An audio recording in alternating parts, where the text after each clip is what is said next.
তাই তো আজকে টপিক হচ্ছে বৃষ্টিপাত। বৃষ্টিপাত আমরা সকলে বৃষ্টি দেখেছি, কেউ দেখোনি এমন আছো? এই গরমের মধ্যে যদি দু এক ফোঁটা বৃষ্টি হয় তো বেশ ভালো লাগে, তাই না?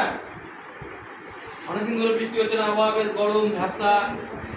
এই যে ভ্যাপসাটা কিছুদিন আগে যখন গরম ছিল এপ্রিল মাসে, তখন শরীরে ঘাম হচ্ছিল না।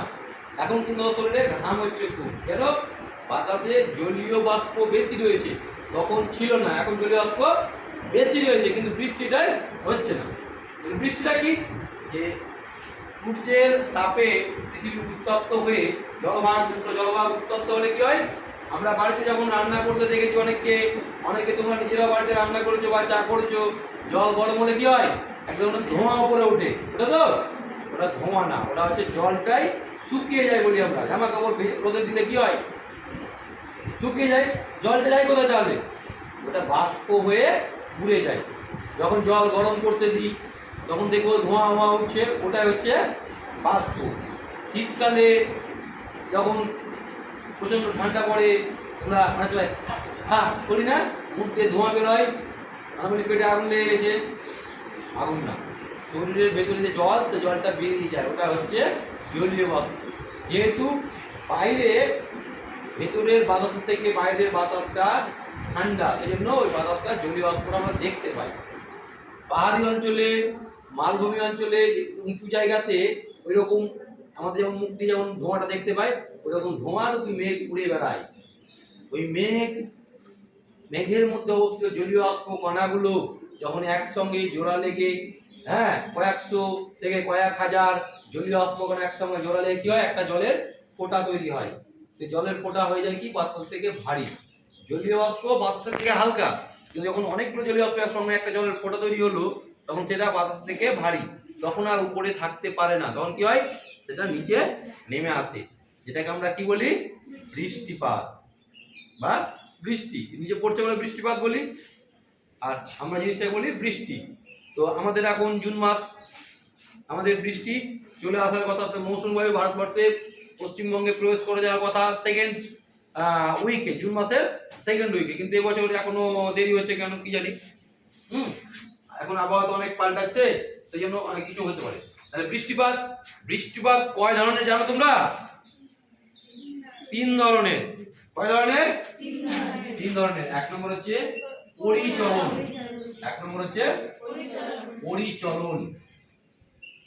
দুই নম্বর হচ্ছে তৈলক্ষেপ।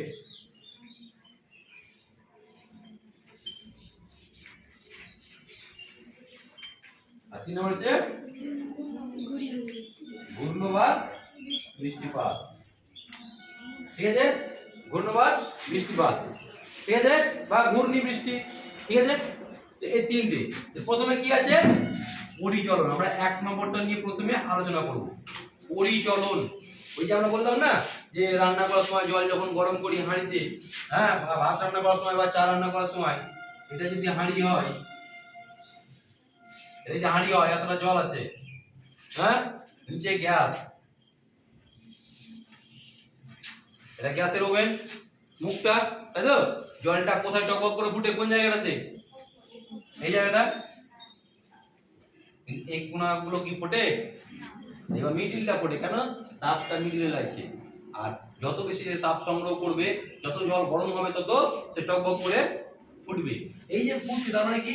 এখান দিয়ে এই যে উপরে উঠছে জলটা উপরে উঠে যাওয়ার কথা, সে কি উঠে যায়? হ্যাঁ, একটা অংশ ধোঁয়া রূপে বাইরে বেরিয়ে যায়, একটা অংশ ধোঁয়া রূপে বেরিয়ে যায়। এটা হচ্ছে জলীয় বাষ্প। যেটা বাইরে বেরিয়ে আসছে সেটা কি? জলীয় বাষ্প। যেটা বাইরে ধোঁয়া রূপে বেরিয়ে যাচ্ছে, এই যে ধোঁয়াটা, যেটা থাকলাম কি না, এই যে ধোঁয়াটাকে বলা হয় জলীয় বাষ্প। কিন্তু সেটা তো কম। যদি জলটা আমরা কন্টিনিউ গরম করতে থাকি, তাহলে একসময় জল কমে যাবে, কারণ জলীয় বাষ্প চলে যাবে।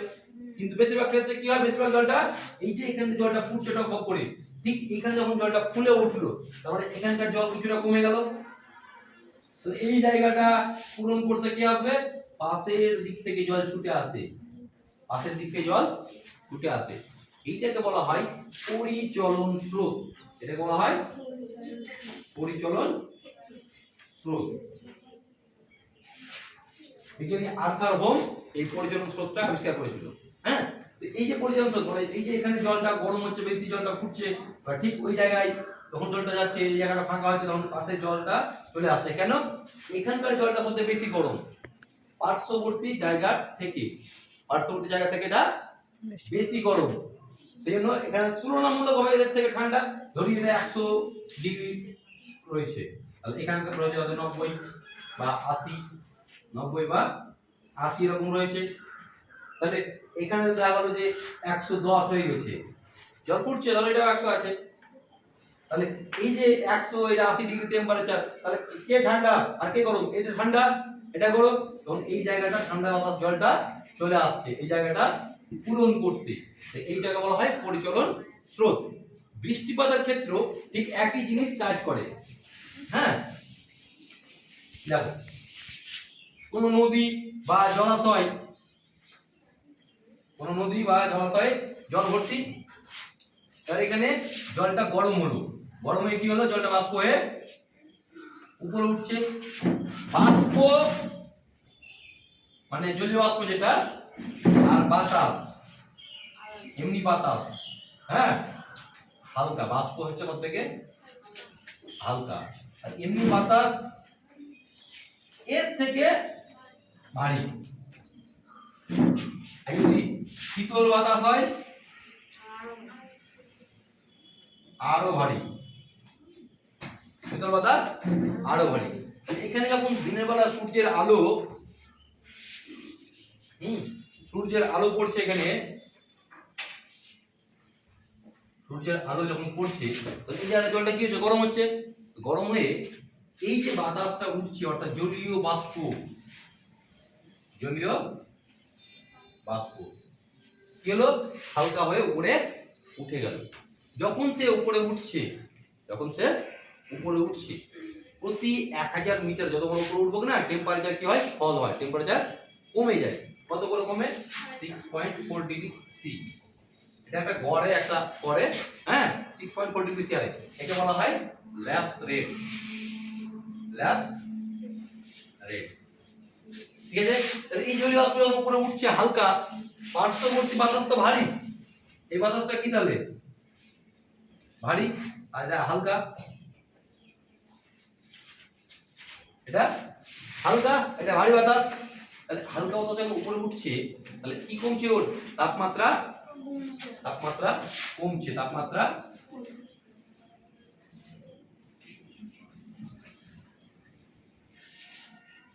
তাপমাত্রা কি হচ্ছে?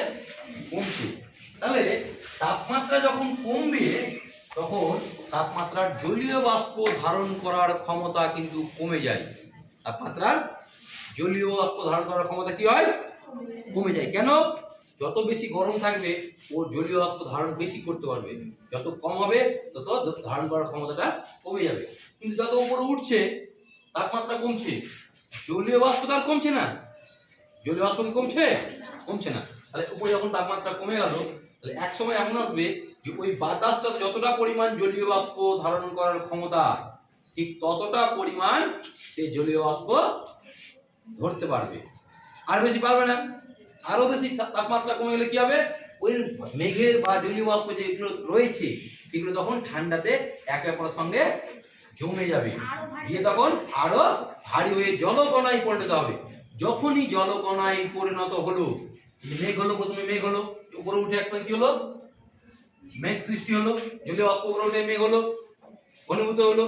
তখন জলীয় বাষ্প, জলীয় কণাগুলো একসঙ্গে জমা লেগে গেল প্রচন্ড ঠান্ডাতে। ঠান্ডাতে কি হলো? জলকণাগুলো একসঙ্গে যুক্ত হয়ে তখন ওই জায়গাতে নিচে পড়ছে, যেখান থেকে উঠেছে ওখানেই পড়ছে। এটাকে বলা হয় পরিচলন বৃষ্টিপাত। এটা কি বলা হয়? পরিচলন বৃষ্টিপাত। তাহলে যেখানে জলীয় বাষ্প উপরে উঠলো সেই জায়গাতে আবার বৃষ্টি হবে, আবার এটা কন্টিনিউ চলবে। তবে এটা সাধারণত দুপুরবেলা ঠিক পড়া হয়, কারণ সব থেকে বেশি গরম দুপুরবেলায় পড়ে। দুপুরবেলা জলীয় বাষ্প বেশি উপরে উঠবে, এবং দুপুরবেলা যখন বেশি উপরে উঠবে ঠান্ডা হবে, চারিদিক থেকে ঘনীভূত হয়ে যাবে, এবং তাপমাত্রা যখন উপরে কমবে ওই জলকণাগুলো একসঙ্গে জমাট বেঁধে বড় বড় জলকণায় ফোঁটায় পরিণত হবে। আর যখনই জলকণায় পরিণত হবে তখন সেটা জলীয় বাষ্প থেকে কি হবে, বাড়ি। তাহলে ঠান্ডা হলে জলকণায় পরিণত হবে। জলকণা, জলকণা কি পেট থেকে মাটি, তখন সে নিচে পড়বে। এই যে যেখানে উঠলো সেখানেই পড়বে, এটা হচ্ছে পরিচলন বৃষ্টিপাত। ঠিক আছে, বোঝা গেল তো? আরেকবার আমি দেখিয়ে দিচ্ছি। হ্যাঁ, এটা জলকণা, এখানে জলকণা মেঘ রূপে জলীয় বাষ্প উপরে উঠলো, উপরে উঠে কি হলো, মেঘে পরিণত হলো, এবং সেখানেই আবার বৃষ্টি রূপে পড়লো। এটা হচ্ছে জলীয় বাষ্প, এটা হচ্ছে বৃষ্টি, এটা হচ্ছে বৃষ্টি। তাহলে ওখানে উঠছে ওখানে নামছে, এটা হচ্ছে পরিচলন বৃষ্টিপাত। ক্লিয়ার? আচ্ছা, এবার আমরা তাহলে নেক্সটে যাই।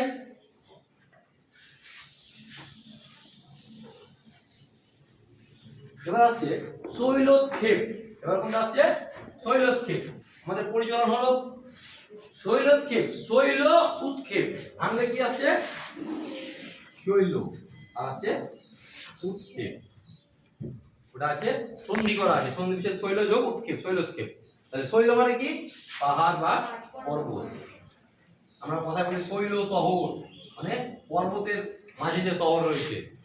উৎক্ষেপ মানে উপরে ওঠা, হ্যাঁ, উপরে ওঠা, হ্যাঁ, ধাক্কা লেগে উপরে ওঠা। তাহলে পাহাড়ে ধাক্কা লেগে যখন জলীয় বাষ্প উপরে উঠে সেখানে মেঘ সৃষ্টি হয়ে বৃষ্টিপাত ঘটায়, সেটা হচ্ছে শৈলোৎক্ষেপ বৃষ্টিপাত। দেখো কিভাবে হচ্ছে। হ্যাঁ, দেখো, এটা একটা আমি পাহাড় রাখলাম, আর দূরে দিকে হচ্ছে সমুদ্র। হ্যাঁ, এদিকটা হচ্ছে সমুদ্র। হ্যাঁ, এদিকটা কি? সমুদ্র, আর এটা কি? পাহাড়। এবার সমুদ্র দিক থেকে জলীয় বাষ্প যখন ছুটে আসে পাহাড়ের দিকে, কখন ছুটে আসবে? যখন এদিকে নিম্নচাপ সৃষ্টি হবে। কি সৃষ্টি হবে? নিম্নচাপ। হ্যাঁ, কারণ এখানে যদি নিম্নচাপ হয় স্থলভাগে, তখন জলভাগে কি হবে? উচ্চচাপ। তাহলে ওই নিম্নচাপের বাতাস পূরণ করতে জলভাগে বাতাস ছুটে যাবে। তো নিম্নচাপ মানে খুব গভীর নিম্নচাপ না, তুলনামূলকভাবে চাপটা কম থাকে, ঠিক আছে, এর থেকে কম থাকে। তাহলে এটা পাহাড়, দিক থেকে বাতাস জলীয় বাষ্প পূর্ণ বাতাস ছুটে গিয়ে কোথায় ধাক্কা লাগছে? আর ধাক্কা লাগলো, আরে ধাক্কা লাগলো। সমুদ্র থেকে আসার সময় কি হলো?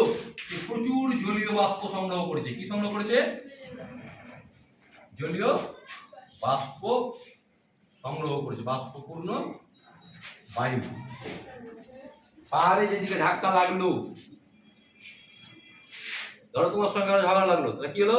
প্রতিবাদ করে, তুই আমাকে কেন বকলি, কেন উল্টাপাল্টা বললি, বলি না? তাহলে যেদিকে ধাক্কা লাগে সেটা হচ্ছে প্রতিবাদ ঢাল। সেটা কি বলে? প্রতিবাদ ঢাল। তাহলে পাহাড়ের যে ঢালে ধাক্কা লাগে সেটা বলা হয় কি ঢাল? প্রতিবাদ ঢাল, নট প্রতিবাদ, এটা হচ্ছে প্রতিবাদ, প্রতিবাদ ঢাল। যখন মেঘ ধাক্কা লাগলো তো কি হচ্ছে? সে উপরের দিকে ধাক্কা লাগে, কোন দিকে যাচ্ছে? উপর দিকে। নিচে তো জায়গা নাই, তাহলে কোন দিকে যাচ্ছে? সে উপরে। কি সৃষ্টি হলো? উপরে কি সৃষ্টি হলো? তাহলে এই যে মেঘ সৃষ্টি হলো, মেঘ যখন উপরে যাবে, আবার একই রকম বললাম না, ও যত উপরে যাবে তত তাপমাত্রা কি হবে? কমবে। যখন সে উপরে যাবে তত তাপমাত্রা কমবে। উপরে উঠলে কি হয়? উপরে উঠলে তাপমাত্রা কমে,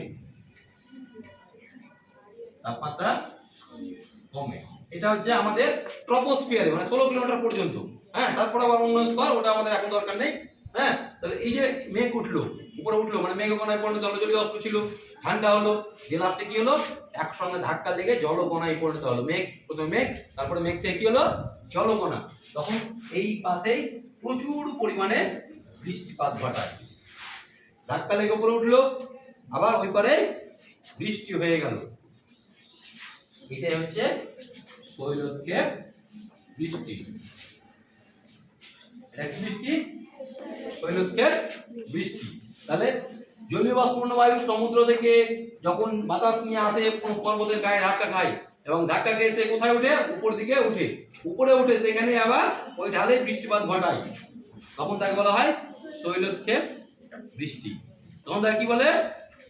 শৈলক্ষেপ বৃষ্টি। শৈল কথার অর্থ কি? পাহাড় বা পর্বত। তাহলে যে ঢালে ধাক্কা লাগছে তার নামটা কি? কি ঢাল? প্রতিবাদ ঢাল। এবার এই যে বাতাস, এখানে বৃষ্টি হয়ে গেল, এই মেঘ কিছুটা পর্বতের অপর পাশেও যায়। এই মেঘ যখন এই পাশে গেল, বেশিরভাগ বৃষ্টি এবার হয়ে গেল, এই পারে কি বেশি বৃষ্টি হবে? কম হবে। এদিকে যদি বেশি বৃষ্টিটা ঝরে গেছে, জলীয় বাষ্প থেকে মেঘ কণা পরিণত হয়ে বৃষ্টিপাত থেকে ঝরে গেছে, তখন এই পারে গিয়ে অল্প কিছু পরিমাণ বৃষ্টি হয়, অল্প পরিমাণ বৃষ্টি হয়। এদিকে ধরো 80%, এদিকে তখন কত পার্সেন্ট হবে? 20%। এদিকে 80%, তো এদিকে 20%।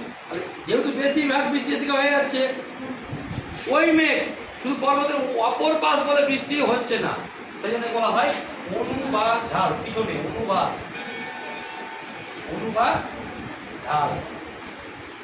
কি বলে গে? অনুবাদ ঢাল। হ্যাঁ, আর এই অনুবাদ ঢালে তো বৃষ্টিপাত খুবই কম হচ্ছে, এদিকে 80%, এদিকে 20%, বা এদিকে 90%, 20%। এই যে কম হচ্ছে, সেই জন্য একে বলা হয় বৃষ্টি ছায়া অঞ্চল। বৃষ্টি ছায়া অঞ্চল। এই কি বলছে? কি বলছে? আরে কাকে বৃষ্টি ছায়া অঞ্চল বলছে? কোন ঢালকে? আর বৃষ্টি সবচেয়ে বেশি কোন ঢালে হচ্ছে? কোন ঢালে? Very good. কম হচ্ছে কোন ঢালে? যেদিকে এসে ধাক্কা লাগছে সেটা প্রতিবাদ ঢাল, তার অপর পাশে ঢালটা হচ্ছে অনুবাদ ঢাল। অনুবাদ ঢালে বৃষ্টিপাতটা বেশি না কম? কম। অনুবাদ ঢাল বৃষ্টিটা কম হয়, আর প্রতিবাদ ঢালে বেশি। তাহলে শৈলক্ষেপ বুঝেছ? শৈল কথার অর্থ পাহাড়, উৎক্ষেপ মানে পাহাড়ে ধাক্কা লেগে উপরে উঠা। জলীয় বাষ্পপূর্ণ বায়ু পাহাড়ে ধাক্কা লেগে উপরে উঠে এখানে মেঘ সৃষ্টি হয়ে ওই পাশে যখন প্রচুর পরিমাণে বৃষ্টিপাত ঘটায়, তখন তাকে বলা হয় শৈলক্ষেপ বৃষ্টি। এবং যে ঢালে ধাক্কা লাগছে পাহাড়ে, সেটা হচ্ছে প্রতিবাদ ঢাল। এবং ভারতবর্ষে মেঘালয় বলে একটা রাজ্য রয়েছে। কি রাজ্য? মেঘালয়। নামটাই দেখো, মেঘালয়। নামটা দেখো, কি নাম বললাম? মেঘালয়।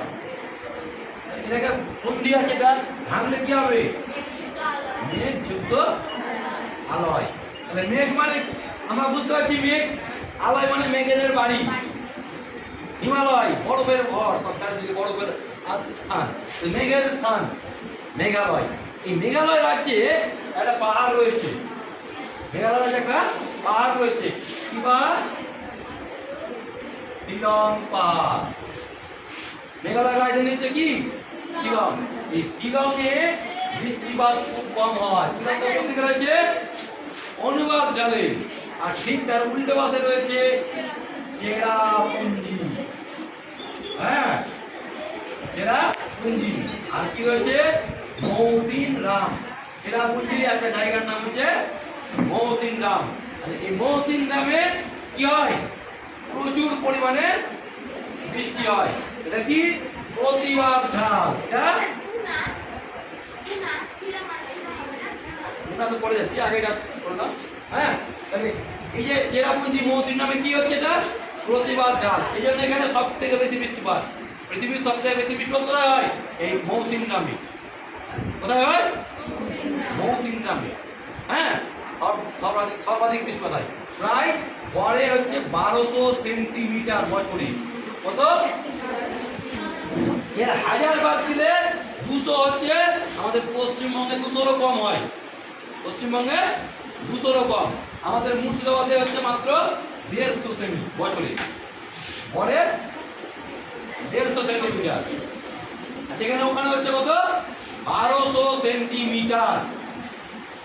হ্যাঁ, কত হচ্ছে? 1200 সেন্টিমিটার। আর মুর্শিদাবাদে আমাদের কত? মুর্শিদাবাদে মাত্র 150 সেন্টিমিটার। হ্যাঁ, তো শিলংটা কি হচ্ছে?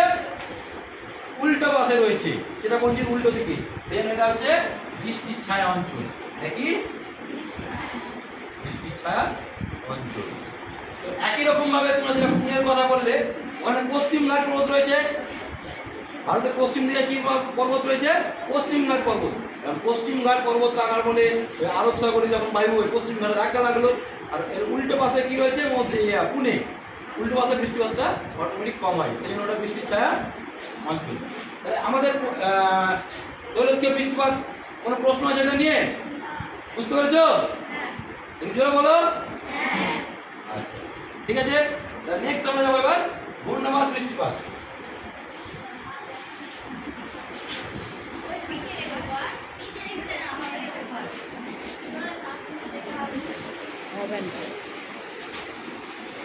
দেখো, ঘূর্ণবাত বৃষ্টিপাত, ঠিক আছে? কি নাম বললাম? ঘূর্ণবাত। ঘূর্ণবাত কথাটা হচ্ছে ঘূর্ণি, ঘুরে ঘুরে পাক খেতে খেতে আসে। যদি কোনো স্থানে প্রচণ্ড গরম হয়, যদি ঠান্ডা মানে গরম হয়ে গেল, তাহলে ওই জায়গাটা কি হবে? বাতাস হালকা হয়ে উষ্ণবায়ু, হ্যাঁ, উষ্ণবায়ু কি হালকা হয়ে উপরে উঠে যায়, উপরে উঠে গেল। এবার এই জায়গাটা কি হলো? বায়ু শূন্য হলো। বায়ু শূন্য হলো, বায়ুটা একদম শূন্য হয় না, অল্প পরিমাণ থাকে। এই জায়গাটা ফাঁকা হয়ে গেল, তখন এই জায়গাটা হলো নিম্নচাপ। তখন এই জায়গাটা কি হলো? নিম্নচাপ। কিন্তু পার্শ্ববর্তী স্থানে তখনও এর তুলনায় উচ্চচাপ রয়েছে। তখন এই জায়গায় চারিদিক থেকে বাতাস ছুটে আসে, এই চারিদিক থেকে বাতাস ছুটে আসে। এরপর বাতাসটা কি ঘুরতে ঘুরতে আসে, এবং এই ঘূর্ণ বাতাস অর্থাৎ এই শীতল বা ভারী বাতাস আর এই উষ্ণ বাতাস একে অপরের সঙ্গে একটা কনফ্লিক্ট হয়, লড়াই হয়, দ্বন্দ্ব হয়। হ্যাঁ, উষ্ণ বাতাস এবং শীতল বাতাসের মধ্যে, এবং এই ঘূর্ণবাতটা সৃষ্টি হয়। এবং ঘূর্ণবাতাস শেষ পর্যায়ে কি হয়? ঝড়ের পরে বৃষ্টি হয়। কি হয়? বৃষ্টি হয়। আমাদের যে কাল বৈশাখী ঝড়, কাল বৈশাখী কখন হয়? চৈত্র বৈশাখ মাসে কাল বৈশাখী ঝড় হয়।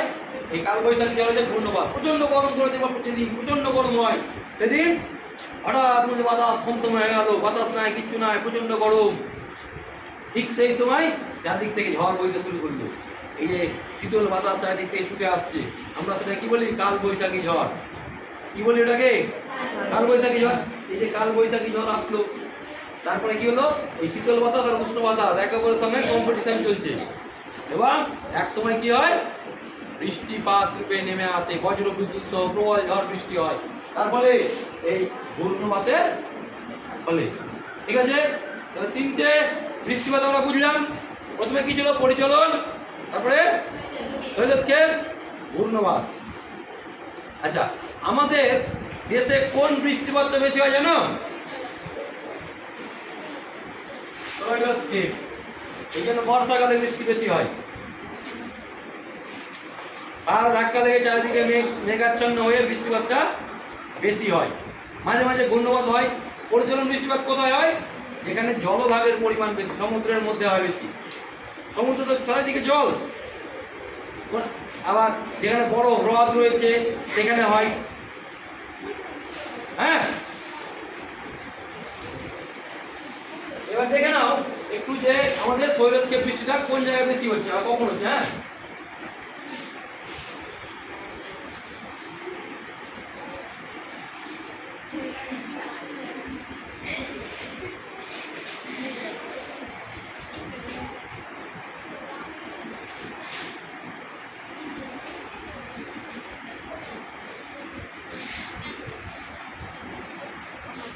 এখন তাড়াতাড়ি এগিয়ে দিলাম একটা বোঝানোর জন্য। হ্যাঁ দেখো, তাহলে এটা আমাদের মোটামুটি ভারতবর্ষ। হ্যাঁ এটা আমাদের ভারতবর্ষ। এই যে ভারতবর্ষ,